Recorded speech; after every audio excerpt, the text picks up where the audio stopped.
Hello दोस्तों, आप सबका बहुत बहुत स्वागत है। और दोस्तों, RRB NTPC mock test number आज छठा है। और दोस्तों, आइए आज के मॉक टेस्ट में देखते हैं कि आपके 2021 में किस प्रकार से क्वेश्चन पूछा गया था। तो साथ ही खान टाइम को वेस्ट ना करते हुए पहला क्वेश्चन देखते हैं कि 1857 की क्रांति में मुगल वंश के अंतिम शासक जो बेसिकली अंग्रेजों ने परास्त किया था। दोस्तों, ये क्वेश्चन बेसिकली आज 17 तारीख है और 17 तारीख है दोस्तों सेकेंड शिफ्ट में दोस्तों आपकी आरपीएफ कांस्टेबल में ये क्वेश्चन पूछा गया था। और अगर मैं इस क्वेश्चन की अगर मैं आंसर की बात करूं दोस्तों, तो बहादुर शाह जफर को दोस्तों अंतिम जो मुगल शासक है दोस्तों, उन्होंने अंग्रेजों के द्वारा परास्त किया गया था। आइए दोस्तों, कुछ इंपॉर्टेंट अगर मैं आपके बहादुर शाह जफर से जानते हैं, तो अगर मैं बात करूं कि इनका कार्यकाल तो बेसिकली 1775 से लेकर 1862 के बीच रहा था। ये बेसिकली याद रखना। और ये बेसिकली अंतिम मुगल सम्राट भी था, ये भी पॉइंट याद रखिएगा। अगर दोस्तों मैं नसरुद्दीन हुमायूं की बात करूं, तो ये बेसिकली बाबर के बेटा के रूप में था। और अगर मैं बात करूं नसरुद्दीन हुमायूं का अगर मैं कार्यकाल, तो बेसिकली 1530 से लेकर 1540 के बीच में रहा था। और वहीं फिर जाके 1555 से 1556 के बीच में ये दो टाइम पीरियड बेसिकली हुमायूं से आपके एग्जाम में क्वेश्चन पूछा जाता है। अगर मैं हुमायूं से संबंधित अगर मैं दो युद्ध की बात करूं, जिसमें से चौसा का युद्ध 1539 में और कन्नौज का युद्ध बेसिकली 1540 में, ये दोनों पॉइंट बेसिकली आपके हुमायूं से दोस्तों क्वेश्चन बार बार पूछा जाता है। अगर मैं जलालुद्दीन अकबर की बात करूं, तो अकबर का कार्यकाल बेसिकली 1556 से लेकर 1605 के बीच में रहा था, जो बेसिकली आपको याद रखना है। अगर मैं साथीगण बात करूं कि अकबर द्वारा दीन इलाही नामक धर्म की स्थापना किया गया था, जो आपके एनटीपीसी में कई बार क्वेश्चन पूछा गया था, आपको याद रखना है। अगर मैं बात करूं दोस्तों कि फतेहपुर सीकरी की स्थापना 1571 में अकबर के द्वारा किया गया था, ये भी पॉइंट याद रखिएगा। अगर मैं बात करूं इबादत खाना जो बेसिकली अकबर के द्वारा निर्माण करवाया गया था 1575 में, इस पॉइंट को भी याद रखिएगा। आपके एग्जाम में हमेशा दोस्तों अकबर से संबंधित निर्माण आपके एग्जाम में क्वेश्चन पूछा जाता है। अगर मैं दोस्तों अकबर की बात कहूं, तो मजहर की घोषणा उन्होंने 1579 में किया गया था। और साथ ही अगर मैं बात करूं कि मनसबदारी प्रणाली जो बेसिकली अकबर के द्वारा शुरू किया गया था, ये भी बेसिकली पॉइंट आपको याद रखना दोस्तों। हमेशा आपके एग्जाम में अकबर से क्वेश्चन पूछा जाता है। अगर मैं बाबर से बात करूं दोस्तों, तो मुगल काल जो अगर मैं बात करूं दिल्ली सल्तनत के अंतिम शासक जो बेसिकली इब्राहिम लोदी को मारकर मुगल काल की शुरुआत बेसिकली इन्होंने किया था। और इनसे संबंधित चार युद्ध जो बार बार आपके एग्जाम में क्वेश्चन पूछा जाता है, उसमें से पानीपत का पहला युद्ध जो बेसिकली 1526 में लड़ा गया था, ये दोस्तों पॉइंट आपको याद रखना है। अगर दोस्तों मैं अगला अगर बात करूं, लेकिन दोस्तों आप सबको मैं पहले कह रहा हूं कि अगर आपको इस क्लास का पीडीएफ चाहिए साथीगण, तो जोश एग्जाम मैग्नेट टेलीग्राम चैनल में दोस्तों जाके जुड़िएगा। और वहां दोस्तों इस क्लास का जो कि पीडीएफ डाल दिया जाता है। तो साथीगण अगर आपको क्लास अच्छा लगे, तो आप सबसे रिक्वेस्ट है वीडियो को जरूर लाइक करना है ना। अगर आपको क्वेश्चन और उसका जितना भी एक्सप्लेन अगर आपको अच्छा लगे, तो इसी तरीके से अगर आपको क्लास चाहिए, तो चैनल को आप जरूर सब्सक्राइब कीजिएगा साथीगण। अगर मैं अगला क्वेश्चन की बात करूं कि भारत की श्वेत क्रांति के उद्गम बेसिकली किस राज्य में हुआ था, अगर मैं बात करूं इस क्वेश्चन का आंसर, तो गुजरात में। आइए दोस्तों, आपके एग्जाम में जितने भी क्रांति है और उनसे संबंधित आपके संस्थापक से क्वेश्चन पूछा जाता है। अगर मैं बात करूं श्वेत क्रांति के जनक बेसिकली वर्गीज कुरियन, जो आप सभी को याद होगा। अगर मैं हरित क्रांति की बात करूं साथीगण, तो एम एस स्वामीनाथन जी, जो आपके एग्जाम में बार बार इनसे क्वेश्चन पूछा जाता है, आपको ध्यान रखना है। अगर दोस्तों मैं नीली क्रांति की बात करूं, तो बेसिकली डॉक्टर अरुण कृष्णन, जो आपके एग्जाम में हमेशा नीली क्रांति से क्वेश्चन पूछा जाता है। अगर दोस्तों मैं गुलाबी क्रांति से बात करूं, तो बेसिकली दुर्गेश पटेल, जो गुलाबी क्रांति से संबंधित है। अगर मैं पीली क्रांति से बात करूं, तो बेसिकली सैम पित्रोदा, जो आपके पीली क्रांति से संबंधित है। अगर मैं लाल क्रांति की बात करूं, तो बेसिकली विशाल तिवारी। दोस्तों ये जितने भी मैं आपको एक्स्ट्रा इन्फॉर्मेशन दे रहा हूं ना दोस्तों, आप जाके कोई भी पेपर उठाइएगा दोस्तों, अगर इस तरीके से क्वेश्चन नहीं पूछा गया हो ना, तो जाके मुझे कहिएगा दोस्तों। आपके एग्जाम ओरिएंटेड है और हर एक क्वेश्चन दोस्तों आपके एनटीपीसी में पूछा गया है। और वैसे ही पैटर्न के साथ दोस्तों एक्सप्लेन करके मैं आपको पढ़ा रहा हूं दोस्तों। आइए पुनः एक बार इसके बारे में डिस्कशन करते हैं। श्वेत क्रांति के जनक वर्गीज कुरियन। अगर मैं हरित क्रांति के जनक की बात करूं तो एम एस स्वामीनाथन। अगर दोस्तों मैं नीली क्रांति की बात करूं तो डॉक्टर अरुण कृष्णन। अगर दोस्तों मैं गुलाबी क्रांति की बात करूं तो बेसिकली दुर्गेश पटेल। अगर मैं पीली क्रांति की बात करूं तो सैम पित्रोदा। और अगर साथीगण में लाल क्रांति की बात करूं जनक तो विशाल तिवारी दोस्तों आपको बेसिकली याद रखना है। अगर मैं अगला क्वेश्चन की बात करूं कि the god of small thing जो उपन्यास है ना किसके द्वारा लिखा गया था दोस्तों, ये भी बहुत इंपॉर्टेंट क्वेश्चन है जो बेसिकली आपके अरुंधति राय के द्वारा the god of small thing पुस्तक लिखा गया था। अगर साथीगण में बात करूं कि अरुंधति राय के द्वारा दोस्तों एक बहुत इंपॉर्टेंट बुक लिखा गया था, उनका नाम the ministry of utmost happiness, जो आपको बेसिकली ध्यान रखना है। और इसी के लिए दोस्तों इसे 2017 में नोबेल पुरस्कार से भी सम्मानित किया गया था। ये भी पॉइंट याद रखिएगा। पहला the god of small thing, दूसरा the ministry of utmost happiness. अगर मैं किरण देसाई की बात करूं तो द सर्कल ऑफ रीजन, ये बेसिकली किरण देसाई के द्वारा लिखा गया था। और इन्हीं के द्वारा एक और पुस्तक द इनहेरिटेंस ऑफ लॉस पुस्तक बेसिकली किरण देसाई के द्वारा लिखा गया था। ये दोनों पॉइंट बेसिकली किरण देसाई से आपको ध्यान रखना है। अगर मैं चेतन भगत की बात करूं तो उसमें 400 days, half girlfriend, 5 point someone और 3 मिस्टेक इन माई लाइफ, ये जितने भी दोस्तों मैं आपको चेतन भगत से कहा आपके एग्जाम के लिए इंपॉर्टेंट है, आपको ध्यान रखना है। अगर मैं सलमान रुश्दी की बात करूं दोस्तों तो बेसिकली मिडनाइट चिल्ड्रन और सैटेनिक वर्सेज, ये 2 पॉइंट बेसिकली आपके सलमान रुश्दी से क्वेश्चन पूछा जाता है, आपको ध्यान रखना है। दोस्तों ये जितने भी मैं आपको एक्स्ट्रा इन्फॉर्मेशन दे रहा हूँ ना, हर एक क्वेश्चन आपकी एग्जाम ओरिएंटेड है, आपके एग्जाम में क्वेश्चन पूछा जा सकता है दोस्तों, आपको ध्यान रखना है। अगर साथीगण मैं अगला क्वेश्चन की बात करूं कि निम्नलिखित में से किसे स्वदेशी आंदोलन के माध्यम से औपनिवेशिक शासन के प्रति उदारवादी, कर्मिक और प्रेरक दृष्टिकोण की वकालत की थी, ये भी दोस्तों बेसिकली आपके एनटीपीसी में क्वेश्चन पूछा गया था।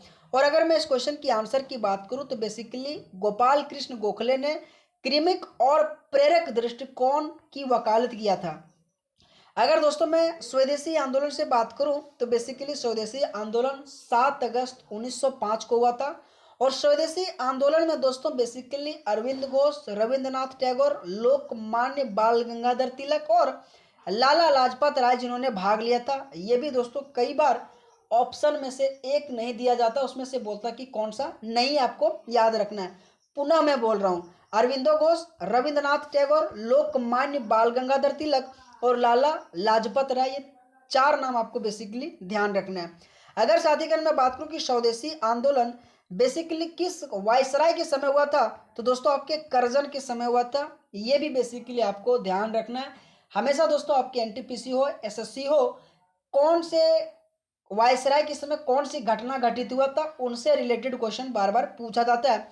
जब आपका एग्जाम नजदीक आएगा ना दोस्तों, टॉपिक वाइज मैं इस तरीके से क्लास करवाऊंगा जिससे आपका हर एक डाउट दोस्तों क्लास में खत्म हो जाएगा। अगर दोस्तों मैं कुछ इंपॉर्टेंट अगर बाल गंगाधर तिलक से बात करूं तो भारतीय अशांति का जनक बेसिकली बाल गंगाधर तिलक को कहा जाता है।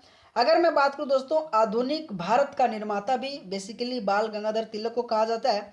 और बाल गंगाधर तिलक ने ही दोस्तों गीता रहस्य पुस्तक लिखा गया था, यह भी बेसिकली आपको याद रखना, आपके एग्जाम में हमेशा बाल गंगाधर तिलक जी से क्वेश्चन पूछा जाता है। अगर मैं लाला लाजपत राय से बात करूं तो पंजाब केसरी बेसिकली लाला लाजपत राय को कहा जाता है। उन्होंने साइमन गो बैक का नारा बेसिकली लाला लाजपत राय ने दिया था। और इनका दोस्तों एक बहुत इंपॉर्टेंट बुक जो आपके एग्जाम में पूछा जाता है कि अंग इंडिया जो बुक है ना बेसिकली किसके द्वारा लिखा गया था तो लाला लाजपत राय के द्वारा लिखा गया था, ये भी बेसिकली आपको पॉइंट याद रखना है। अगला क्वेश्चन, किस सिख गुरु के निमंत्रण पर सूफी संत हजरत मियां मीर ने अमृतसर में स्वर्ण मंदिर हरमिंदर साहब की आधारशिला रखा था।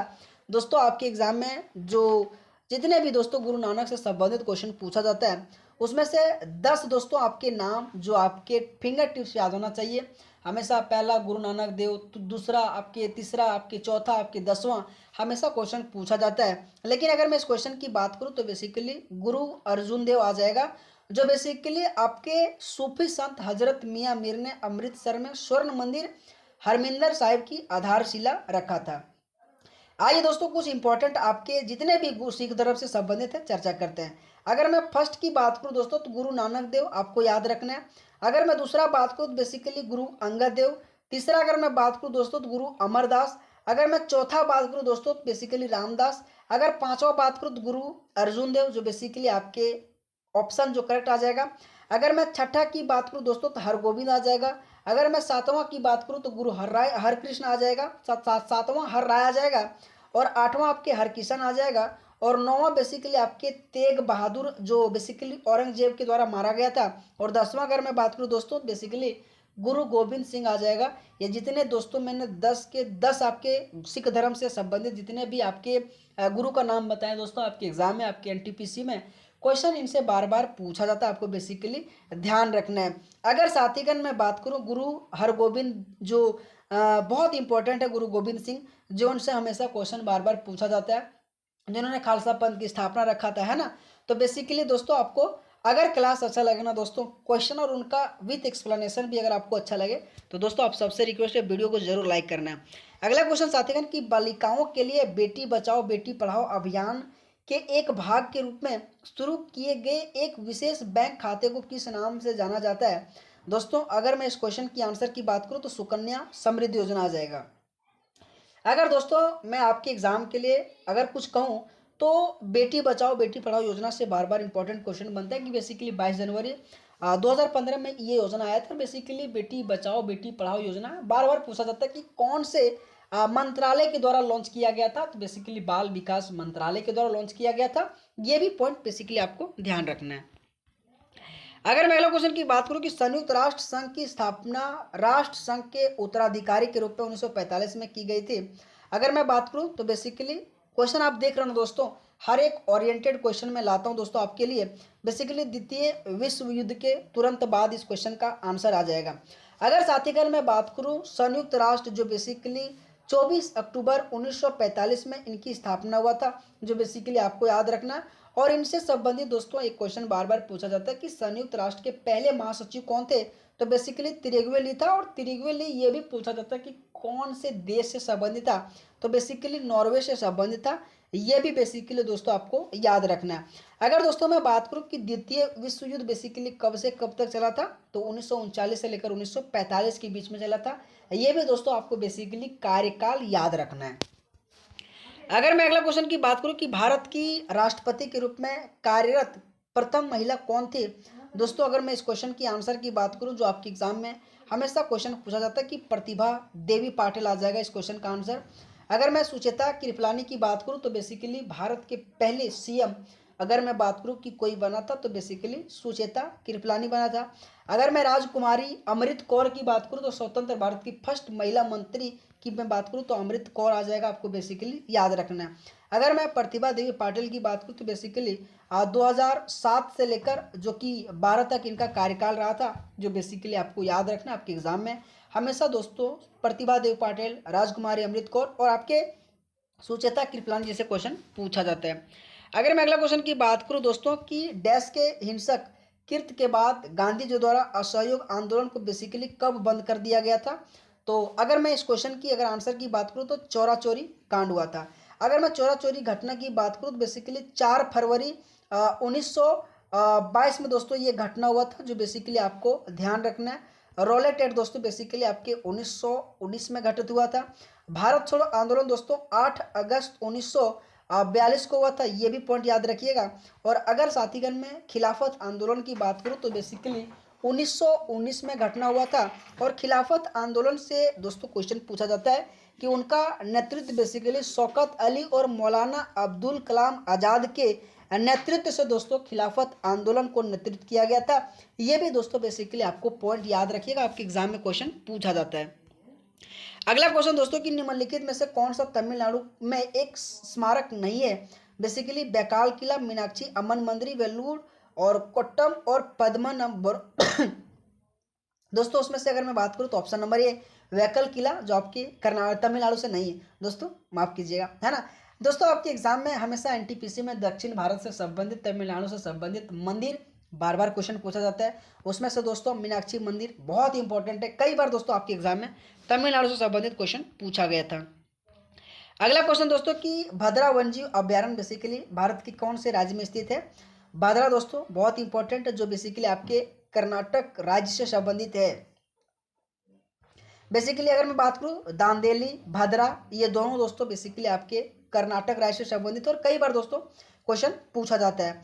अगर मैं बात करूँ केरल से अनाईमुड़ी जो वन्यजीव अभयारण्य बेसिकली आपको याद रखना है। पंजाब से दोस्तों आपके हरिके वेटलैंड, ये भी याद रखिएगा। और बिहार से दोस्तों आपके वाल्मीकि वन्यजीव अभयारण्य। ये दोस्तों आपके जितने भी एक्स्ट्रा इन्फॉर्मेशन दे रहा हूँ ना, आपके एग्जाम के लिए बहुत ओरिएंटेड है दोस्तों। अगर आप सबको क्लास अच्छा लगे ना तो मेरे मेहनत के लिए दोस्तों एक लाइक और अगर हो सके तो चैनल को आप जरूर सब्सक्राइब करना दोस्तों, है ना। अगला क्वेश्चन है कि 1973 में भारत में बाघों की व्यवहारिक आबादी को बनाए रखने के लिए भारत सरकार द्वारा एक योजना था, जो बेसिकली आपके एग्जाम में हमेशा क्वेश्चन पूछा जाता है कि टाइगर प्रोजेक्ट कब आया था, तो बेसिकली 1973 में आया था। और उसी तरह से दोस्तों 1992 से आपके हाथी प्रोजेक्ट से भी क्वेश्चन बार बार पूछा जाता है। कम से कम आपको दो याद रखना कि हाथी प्रोजेक्ट कब आया था, तो बेसिकली 1992 में, और टाइगर प्रोजेक्ट कब आया था, तो बेसिकली आपके 1973 में। अगला क्वेश्चन दोस्तों कि निम्नलिखित में से किस राज्य पशु जो कि विशाल गिलहरी है, कभी कभी आपके राज्य से संबंधित उनका राजकीय पशु कौन सा है, राजकीय, हमेशा क्वेश्चन बार बार पूछा जाता है। तो अगर मैं बात करूं दोस्तों विशाल गिलहरी, अगर इस क्वेश्चन की आंसर तो बेसिकली महाराष्ट्र आ जाएगा। अगर मैं गोवा की अगर कुछ बात करूं तो बेसिकली राजकीय पशु गौर आ जाएगा। हिमाचल प्रदेश का राजकीय पशु तो बेसिकली हिम तेंदुआ आ जाएगा। और हरियाणा का अगर मैं राजकीय पशु की बात करूँ तो काला हिरन। ये आपको चार एक्स्ट्रा ऑप्शन के अनुसार मैं आपको बताया, आपको बेसिकली ध्यान रखना है। अगला क्वेश्चन दोस्तों कि अंतरिक्ष पर जाने वाली पहली भारतीय मूल की प्रथम महिला कौन थी, तो बेसिकली आपके कल्पना चावला जी आ जाएगा। और कल्पना चावला आपके 1994 में नासा के अंतरिक्ष शटल कार्यक्रम में शामिल हुआ था, ये भी बेसिकली आपको याद रखना है। और साथ ही अगर आपको इस क्लास का पीडीएफ चाहिए ना, तो जोश एग्जाम मैग्नेट टेलीग्राम चैनल में जाके वहाँ दोस्तों आप सर्च कीजिएगा, और वहाँ दोस्तों इस क्लास का पीडीएफ अपलोड कर दिया जाता है। दोस्तों जो भी क्वेश्चन आपको नहीं आता है एटलीस्ट दोस्तों एक बार रिवीजन जरूर करना, पढ़ने का और जीके जीएस पढ़ने का बेस्ट तरीका है ना। अगर मैं अगला क्वेश्चन की बात करूं कि पुलवामा आतंकी हमला बेसिकली कब हुआ था, दोस्तों कई बार आपके एग्जाम में सिंपल भी क्वेश्चन पूछा जाता है। और अगर मैं इस क्वेश्चन की आंसर की बात करूं तो 2019 में पुलवामा आतंकी हमला हुआ था, ये आपको याद रखना है। अगर मैं अगला क्वेश्चन की बात करूं कि कितने बाइट 1 किलो बाइट के बनाता है, दोस्तों ये भी क्वेश्चन आपके एग्जाम में पूछा गया था और आपको, मैं उम्मीद करता हूँ ये क्वेश्चन आपको पता होगा, ठीक है, कि 1024 कितने बाइट 1 किलो बाइट के बराबर होता है, तो 1024। आपके एग्जाम में दोस्तों 1 KB बराबर 1024 KB होता है, जो आपको सबको पता होगा दोस्तों, है ना। अगर मैं अगला क्वेश्चन की बात करूं कि आर्थिक विकास का एक अच्छा संकेतक नियमित वृद्धि बेसिकली क्या है, अगर मैं इस क्वेश्चन की आंसर की बात करूं तो बेसिकली जीडीपी आ जाएगा। अगर मैं VAT की बात करूं तो मूल्य वर्धित कर, इस क्वेश्चन का आंसर आ जाएगा। कई बार दोस्तों आपके एनटीपीसी में फुल फॉर्म से क्वेश्चन पूछा जाता है, तो VAT का अगर मैं फुल फॉर्म की बात करूं तो मूल्य वर्धित कर आ जाएगा। अगर मैं जीडीपी की बात करूं तो ग्रोस डोमेस्टिक प्रोडक्ट आ जाएगा, ये भी पॉइंट याद रखिएगा। और दोस्तों अगर मैं STC की बात करूं तो स्टेट ट्रेंडिंग कॉरपोरेशन आ जाएगा। ये तीनों पॉइंट दोस्तों बेसिकली आपको ध्यान रखना, आपके एग्जाम में हमेशा फुल फॉर्म से रिलेटेड क्वेश्चन पूछा जाता है। अगला क्वेश्चन, उस प्रमुख नदी का नाम बताइए जो केंद्र शासित प्रदेश दादर और नगर हवेली से होकर बहता है। अगर मैं इस क्वेश्चन की आंसर की बात करूं दोस्तों तो बेसिकली आपका दमन गंगा आ जाएगा, जो आपके केंद्र शासित प्रदेश दादर नगर हवेली से होकर बहता है, जो आपके बेसिकली एग्जाम में क्वेश्चन पूछा गया था। अगर मैं नर्मदा से बात करूं दोस्तों तो नर्मदा के सहायक नदी बेसिकली हथीना और उरी, ये दोनों आपके एग्जाम में क्वेश्चन पूछा जाता है। और बेसिकली मध्य प्रदेश का अगर मैं लाइफलाइन की बात करूं तो बेसिकली नर्मदा नदी को कहा जाता है। और नर्मदा नदी बेसिकली अमरकंटक के पहाड़ी से निकलता है, और इसे दोस्तों रेवा के नाम से भी जाना जाता है, जो मध्य प्रदेश में बहुत प्रसिद्ध है। और हमेशा दोस्तों इनसे क्वेश्चन मध्य प्रदेश से रिलेटेड करके क्वेश्चन पूछा जाता है। अगर मैं अगला क्वेश्चन की बात करूं कि वह स्वतंत्रता के बाद देश के एक नियोजित अर्थव्यवस्था स्थापित करने के लिए बड़े उद्योगपति के बीच एक संयुक्त उद्यम है, तो मद्रास प्लान, कोल प्लान, दिल्ली प्लान और बॉम्बे प्लान। और अगर मैं इस क्वेश्चन की आंसर की बात करूं तो बॉम्बे प्लान, जो बेसिकली 1944 में आया था, ये भी बेसिकली आपको पॉइंट याद रखिएगा, आपके एग्जाम में क्वेश्चन पूछा गया था।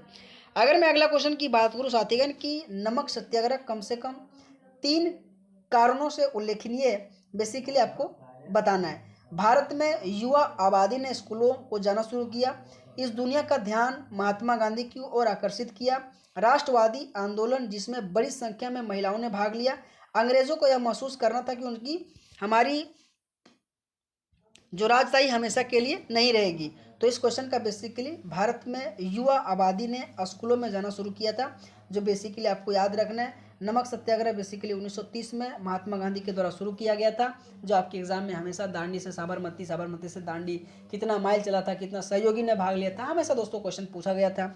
उसके बाद और पूछा जाता है कि सविनय अवज्ञा आंदोलन से संबंधित, तो दोस्तों हमेशा महात्मा गांधी से संबंधित रिलेटेड क्वेश्चन पूछा जाता है। तो दोस्तों आप सबको क्लास कैसा लगा? और दोस्तों अगर आप सबको क्लास अच्छा लगा तो आप सबसे रिक्वेस्ट है वीडियो को जरूर लाइक करना, और हो सके तो चैनल को आप जरूर सब्सक्राइब करना अगर आपको इसी तरीके से क्लास चाहिए तो थैंक यू सो मच, आप सबका बहुत बहुत धन्यवाद।